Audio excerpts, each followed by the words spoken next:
Let's start with Carson Wentz. That was an interesting move. At most books, it was the Washington Commanders were 60-1 before the trade. They were 60-1 after the trade. One book moved it down to 75-1. We all laughed about it. Raybon, you actually had really good thoughts on why that might be the case.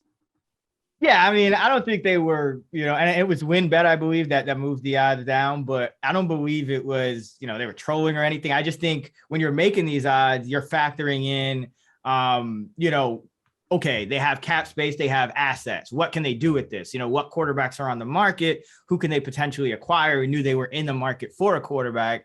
So I just think, Carson Wentz versus, maybe a Deshaun Watson, maybe having those draft picks, Jimmy Garoppolo, who was rumored to them, Russell Wilson at a time was a potential option even. So I just think, they're factoring all those things in. And now that we know it's Carson Wentz and we know that they're paying him all this money and we know that they gave up, some picks for him.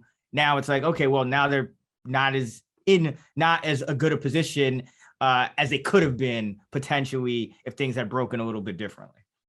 Raybon just recorded a 2-part NFL free agency pod on the Action Network channel, Action Network podcast, that is all about your betting guide to NFL free agency, in which you went through every single team discussing cap space, potential free agents.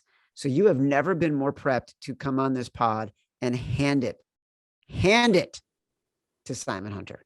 It's not a competition, Chad. We're just trying to give the people out here what they want. Everything's a competition. Oh, okay. I'm going to get you, man. I don't know.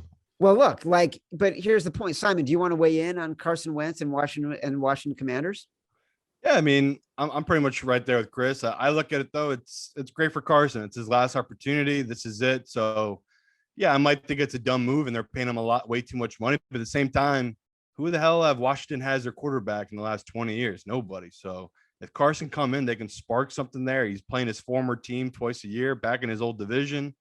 I like the move for a 1-year, burner quarterback because it's just an awful organization. We've talked all the time. Their ownership's trash. Their fan base is giving up on the ownership.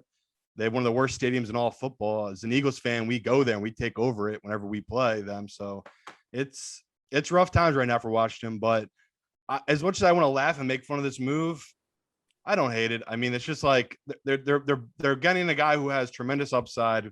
We've all seen these moments of brilliance, but he just mentally isn't there. So maybe they think they can change that. But to me, I just think it's a waste of a year as an organization because there's just nothing there for me.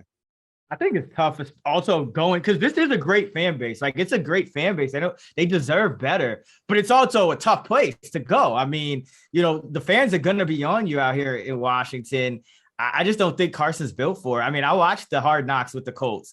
I got to see him up close and, they've been showing us every quarterback every year that's on that Hard Knocks. And you kind of get to see, the level of leadership that's there. And Carson, to me, just didn't feel like a quarterback, right? Like they're highlighting him and they're following him home and they're showing him practice and showing him at meetings. He just seemed like another lineman or something like he just didn't have the personality of a leader. And there's actually an article that came out from Zach Kiefer at The Athletic that essentially said that since he walked in that door at Indianapolis, they essentially people within the organization knew it wasn't going to work out and it came down to his leadership skills. And so, I mean, he's a marginal upgrade on what they had last year. I think he can throw the deep ball better than what they had, and that'll help Terry McLaurin. But ultimately, I just don't think it moves the needle. And I think, having to play Philly twice a year, that's going to be tough. I just don't think he's built for it, unfortunately.